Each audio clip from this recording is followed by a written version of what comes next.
Je remercie Madame Victoire Ingambire pour cette initiative tournant autour de la paix dans les grands lacs africains et pas simplement au Congo. Et dans cette histoire, quand nous faisons allusion au M23, nous devrions aussi être capables de pouvoir revisiter toute l'histoire des grands lacs. Et c'est M. Paul Kagame qui nous permet de pouvoir revisiter cette histoire à partir d'une interview qu'il a donnée à un journaliste de la BBC. Et n'oublions pas que le M23 est une émanation du CNDP. Et dans cette interview donnée par M. Paul Kagame au journaliste de BBC en 2006, on lui pose exactement cette question. Laurent Nkunda, un rebelle de l'Est de la RDC, il a été entraîné par les Rwandais, il est Tutsi. Le soutenez-vous? Écoutez bien la réponse de M. Paul Kagame.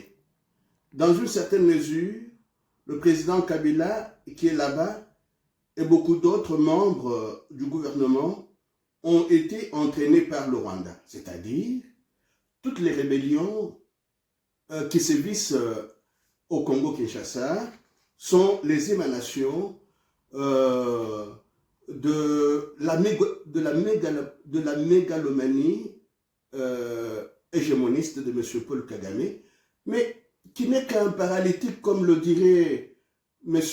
Denis Sassou Nguesso, se confiant au journaliste Pierre Péan en 2008 à Soyo. La question des Grands Lacs, c'est aussi celle du rejet du livre. Cette interview que je viens de mentionner, on peut la retrouver dans mon petit livre publié en 2018 intitulé « Demain après Kabila ».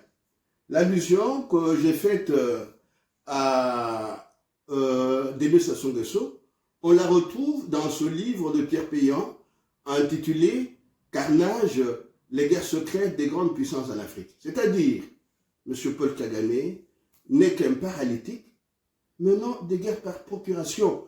Et ces guerres, il les mène contre le poumon de l'Afrique. François Fanon disait du Congo, l'Afrique a la forme du politique menant des guerres par procuration. Et ces guerres, il les mène contre le poumon de l'Afrique.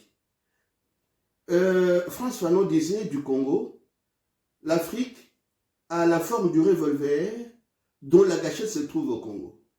Paul Kagame, avec ses soutiens extérieurs, ne veulent pas d'une intégration politique, économique et souverainiste de l'Afrique, d'une Afrique composée de plusieurs fédérations et forte.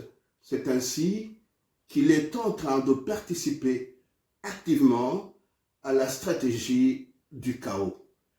Et il nous appartient de pouvoir travailler intelligemment à créer des alliances géopolitiques, géostratégiques et géoéconomiques pourront permettre au Congo-Kinshasa et à tous les pays des Grands Lacs à pouvoir se défaire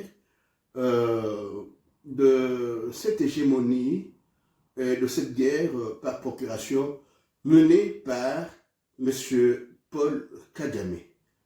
Merci, Victoire Ingambire.